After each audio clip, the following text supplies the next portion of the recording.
Perempuan ini sangat jahat. Kalau ketemu orang jahat, akan langsung menciumnya. Dan laki-laki yang diciumnya, semuanya akan mati. Dan tidak bisa ditemukan penyebab kematiannya. Awal mulanya, diri sendiri masih tidak tahu. Lalu menciumi pacarnya. Tapi keesokannya, pacarnya tidak hati-hati tergelincir dari lantai atas dan jatuh. Tidak lama kemudian, Xiao Mei mempunyai pacar baru lagi. Setelah berciuman, besoknya pacarnya mati karena ditabrak mobil. Bahkan semakin lama semakin parah. Bahkan sahabatnya tidak sengaja mengenai bibirnya, juga mati.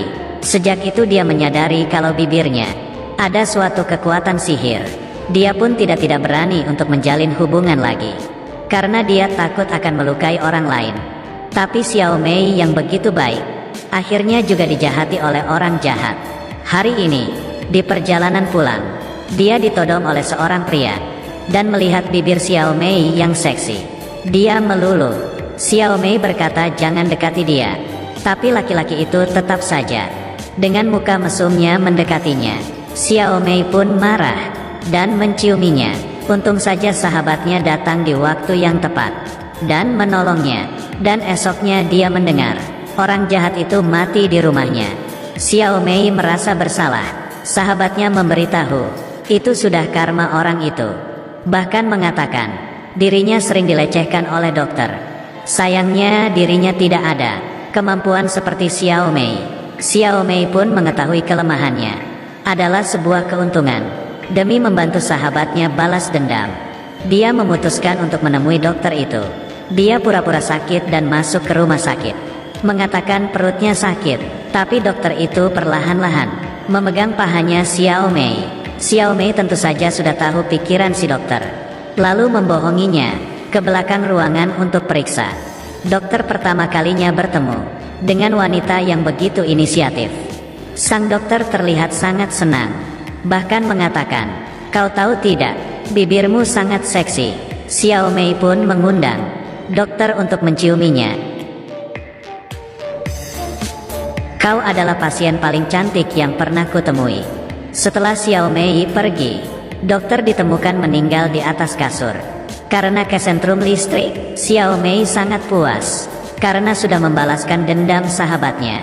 Dan dia mulai suka rasa memberikan orang jahat hukuman. Tiap malam ke bar untuk mencari orang jahat. Dan di saat itu ada seorang pria memegang bokong sahabatnya, bahkan mengatakan kalimat yang tidak pantas. Xiao Mei sudah memutuskan untuk memberinya pelajaran. Dengan sombong, berjalan ke arah pria itu, dan langsung menyiuminya. Pria itu mengira bertemu dengan orang gila, tapi dengan cepat karmanya datang. Di perjalanan pulang ke rumah, mati karena kepalanya kejatuhan batu bata. Sahabatnya sangat marah. Jangan membunuh orang dengan cara seperti ini. Xiao Mei juga menyadari dirinya sendiri terlalu gila, dan dia memutuskan tidak akan menggunakan ciumannya lagi untuk membalas orang jahat.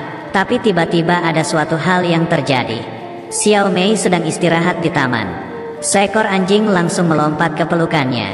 Lalu majikan anjing itu juga menghampirinya. Tapi tiba-tiba ada sepeda menyenggol majikan anjing itu, sehingga tidak sengaja mencium Xiao Mei.